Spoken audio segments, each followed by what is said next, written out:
प्रधानमंत्री नरेंद्र मोदी जी ने मुझे ये अवसर दिया है।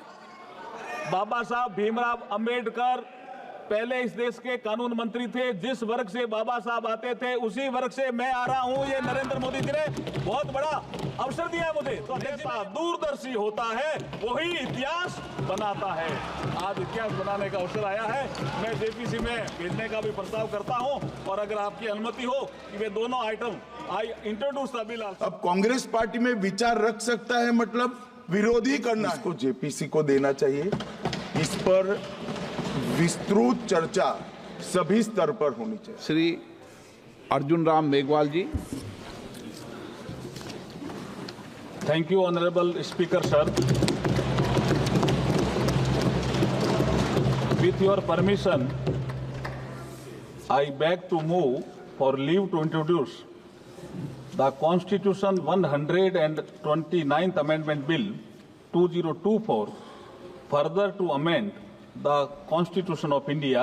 ये आइटम नंबर 18 में है और आइटम नंबर 19 में जैसे आपने कहा honourable speaker sir, with your permission I wish to move for leave to introduce the Union Territories Laws Amendment Bill 2024 further to amend the Government of Union Territories Act 1963, the Government of National Capital Territory of Delhi Act 1991, and the Jammu and Kashmir Reorganization Act 2019।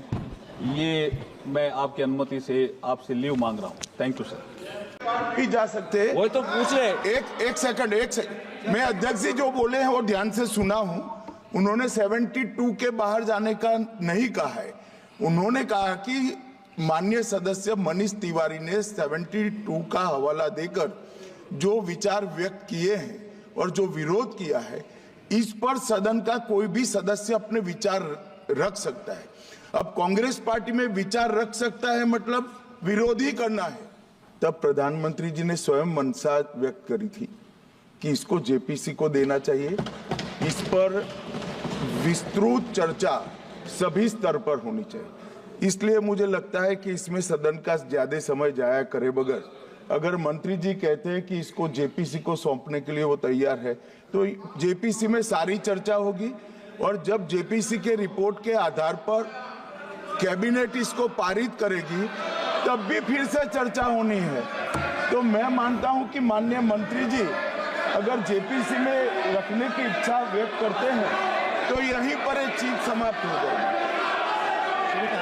अध्यक्ष जी, जो ये चर्चा हुई है इसका जवाब देने के बाद जो नियम 74 है जिसमें मैं एप्रोप्रिएट जो मोशन ला करके और जेपीसी के गठन का प्रस्ताव निश्चित रूप से करूंगा, निश्चित रूप से जेपीसी के गठन का प्रस्ताव करूंगा। रूल 74 के तहत जेपीसी के गठन का प्रस्ताव है और सरकार की इच्छा भी है। इस बिल के इंट्रोडक्शन पे अपनी आपत्ति उठाई है जो विशेष रूप से लेजिस्लेटिव कॉम्पिटेंस से संबंधित है। मैं मेरी बात ज्यादातर लेजिस्लेटिव कॉम्पिटेंसी के विषय पे ही रखना चाहता हूं। माननीय सदस्यों द्वारा rules of procedure and conduct of business in Lok Sabha के रूल 72 में वर्णित procedure when introduction of A bill opposed, इसके तहत जो आपत्तियां उठाई गई है वो उसके बारे में मैं कुछ बातें माने सदन में कहना चाहता हूं। सर, एक विषय आया कि एक समय एक विषय आया कि आर्टिकल 368 का ये उल्लंघन करता है।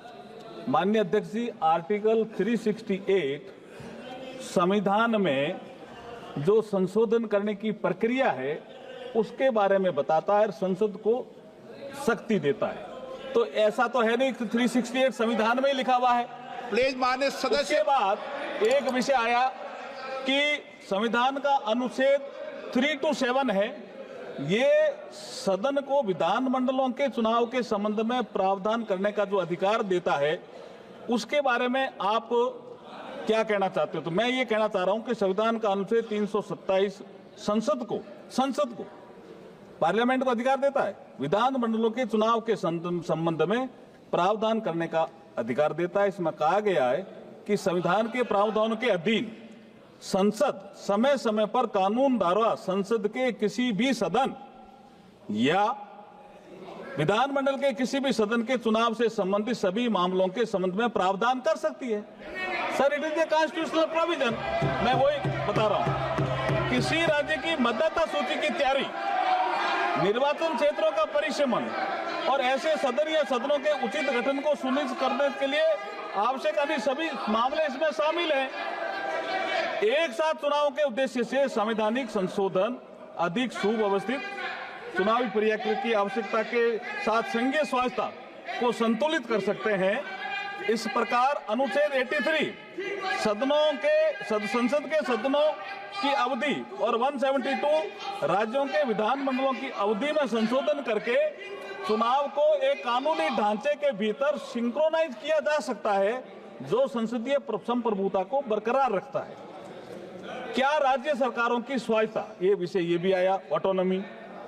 संविधान अध्यक्ष जी, संविधान के 7th शेड्यूल्ड के यूनियन लिस्ट एंट्री नंबर 72, उसमें लिखा हुआ है election to parliament, to the legislature of states and to the offices of president and vice president the election commission के अनुसार केंद्र सरकार को शक्ति प्रदान करता है। सर, ये आपका जो यूनियन लिस्ट है उसका एंट्री 72, और यह संशोधन राज्यों को संविधान प्रदत्त शक्तियों को न तो कम करता है और न ही छीनता है। सर, ये जो संशोधन है एकदम संविधान सम्मत हम लेकर के आए। अब एक विषय आया बेसिक स्ट्रक्चर का, इसमें 2 मिनट में बोलना चाहता हूं। बेसिक स्ट्रक्चर पे सर्वोच्च न्यायालय ने, माननीय सर्वोच्च न्यायालय ने केशवानंद भारती केस में 1973 में इस फेडरल स्ट्रक्चर के बारे में बात की है। उसमें 5-7 बिंदु उन्होंने तय किए हैं। बाद में और मामलों में भी कुछ बिंदु जोड़े हैं, कुछ विषय, जैसे judicial review, federal character of the constitution, separation of power between legislature, executive and judiciary, secular character of the constitution, supremacy of the constitution. ये इस बिल में कहीं भी आघात नहीं हो रहा है, कुछ भी नहीं हो रहा है इसमें। जो बेसिक स्ट्रक्चर में कहीं भी कोई छेड़छाड़ नहीं की जा रही है। आगे मैं ये कहता हूं चाहता हूं कि सुप्रीम कोर्ट ने केशवानंद भारती जजमेंट के साथ साथ वामन राव, एल चंद्रन कुमार ने कुछ सब्जेक्ट और जोड़े, लेकिन ये इससे कोई ना तो संसद की शक्ति में कमी आ रही है और ना कोई विधानसभा में शक्ति दी है संविधान, उसमें कमी आ रही है। मैं एक चीज, जो बाबा साहब का यहाँ जिक्र आया और बाबा साहब के कोर्ट का भी जिक्र आया, मैं अध्यक्ष जी आपकी अनुमति से कहना चाहता हूं। 4 नवंबर 1948 को संविधान सभा में देखिए, प्रधानमंत्री नरेंद्र मोदी जी ने मुझे ये अवसर दिया है।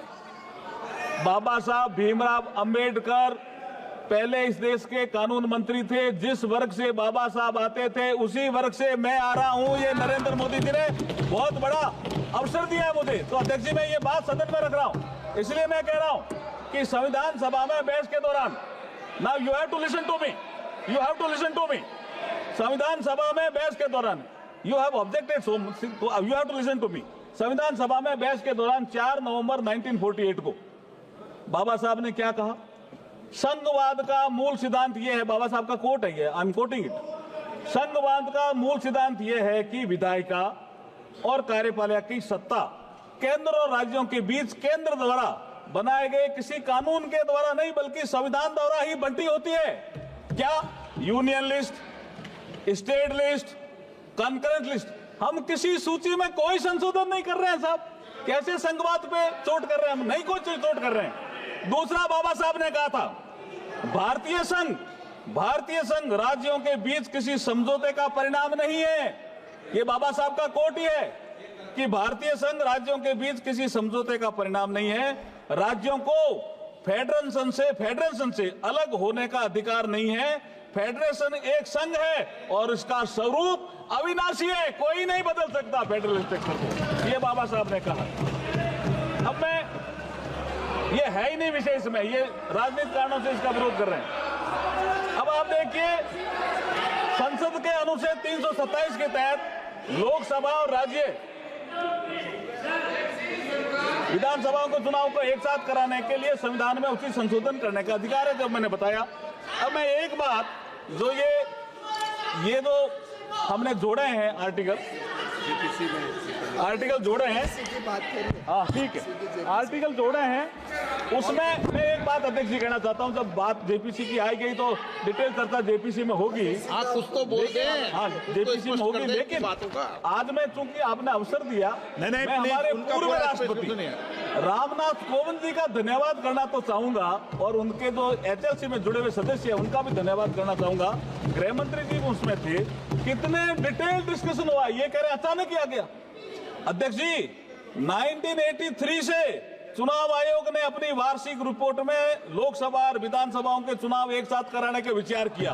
41 साल से पेंडिंग है ये। अलग अलग कमेटियों ने भी किया, स्टैंडिंग कमेटी ने भी किया, फिर एचएलसी गठित हुई, और ये कह रहे दलों से बात नहीं हुई। 19 जून 2019 को संसद भवन में प्रधानमंत्री जी की अध्यक्षता में सर्वदलीय बैठक आयोजित की गई थी, और उसमें सभी लोग थे, और उसमें 19 राजनीतिक दलों ने भाग लिया। 16 राजनीतिक दलों ने चुनाव एक साथ कराने का समर्थन किया, 3 ने विरोध किया। तो इसका मतलब बहुमत हमारे साथ था। फिर अध्यक्ष जी, मैं आपको याद दिलाना चाह रहा हूं, आपने केवड़िया में पीठासीन अधिकारियों की बैठक बुलाई थी, याद है ना आपको? प्रधानमंत्री जी ने केवड़िया गुजरात में 26 नवंबर 2020 को 80वें अखिल भारतीय पीठासीन अधिकारी सम्मेलन के समापन सत्र में भी संबोधन के दौरान एक चुनाव कराने की बात रखी। आपने इसको डिस्कस किया, सारे स्टेट के जो प्रिजाइडिंग ऑफिसर थे वो इससे सहमत थे, और आप भी सहमत थे, और ये स्वीडन में भी, जर्मनी में भी, बेल्जियम में कई जगह चल भी रहा है। मैं अब जेपीसी पे आ रहा हूं, लेकिन उससे पहले एक बात तो कहना चाहूंगा सर। ये 41 साल से मामला पेंडिंग था। हमारा जो नेता है नरेंद्र मोदी जी, उसके बारे में एक बात तो कहना चाहूंगा कि जो 41 साल से मामला पेंडिंग था, किसी ने ध्यान नहीं दिया, और नरेंद्र मोदी जी ने ध्यान दिया। क्या कहा? जो निर्णय लेता है सदा, जो निर्णय लेता है सदा देश हित की खातिर जग में, साहस से करता दूर सदा, जो भी बाता आदि मग में। मग का मतलब है ये मार्ग है।